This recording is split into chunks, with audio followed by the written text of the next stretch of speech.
Assalamualaikum warahmatullahi wabarakatuh. Pagi ini kita berada di Kampung Mambung.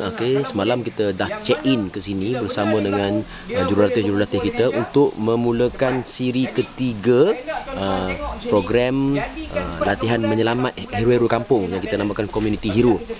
Program ini adalah program di mana kita lakukan, kita ambil pemuda-pemuda kampung untuk kita latih jadi penyelamat bila berlaku musibah banjir.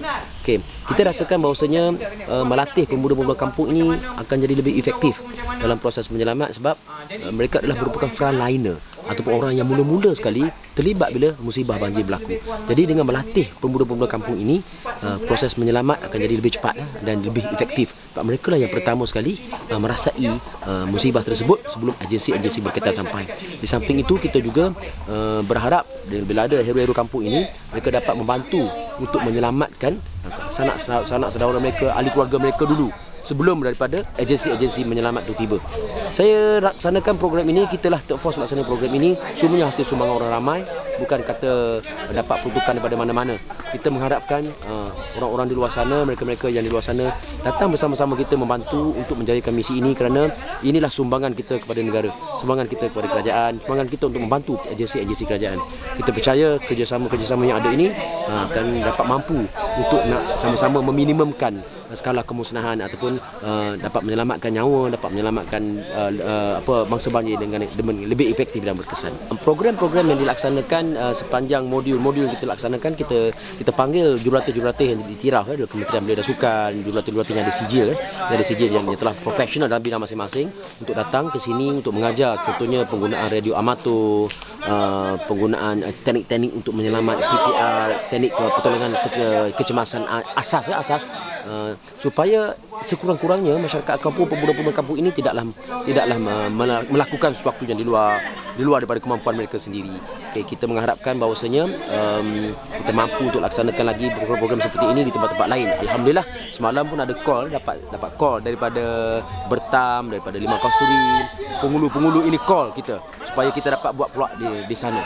Kita merasakan inilah sumbangan kita kepada kerajaan, kepada negara, untuk bagi sama-sama membantu pihak kerajaan dalam proses untuk nak menangani masalah musibah banjir yang berlaku saban tahun di negeri kita ini. Sebenarnya Third Force ni yang kita laksanakan, yang kita lancarkan, gelombang yang kita lancarkan selama daripada 10 bulan ini, sebenarnya kita bukan bergerak seperti satu NGO ataupun satu pertubuhan. Kita sebenarnya adalah satu aspirasi rakyat Malaysia. Kita semua rakyat Malaysia yang bersatu hati untuk sama-sama menyumbang kepada negara, membantu. Datanglah bersama-sama saya menyeru semua organisasi, semua individu, semua agensi di luar sana, datanglah bersama-sama saya, bantu sama-sama, kita saling bantu-membantu. Dan sekarang ini kita melancarkan kit, baru saja melancarkan kit banjir. Kit banjir ini ada beberapa jenis, antaranya kit dewasa, kit kecemasan, kit kanak-kanak, baby. Sebab kalau kita belajar melalui pengalaman banjir yang lepas, tahun lepas pada penghujung tahun 2014 tu, bantuan yang datang ke pusat-pusat operasi tu, mereka hantar dalam bentuk pukal, satu lori brus gigi, satu lori lilin, satu lori susu.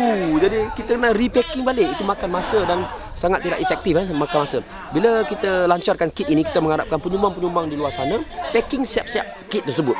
Contohnya satu keluarga nak sumbangkan 2 kit, satu kit dewasa dan satu kit baby. Jadi packing siap-siap kit tersebut, tulis Third Force, tulis sumbangan daripada siapa dan kit apa, tulisan kit dewasa ada di Facebook saya, senarai barang-barang tu. Kemudian postkan. Kita beli saham akhirat masing-masing.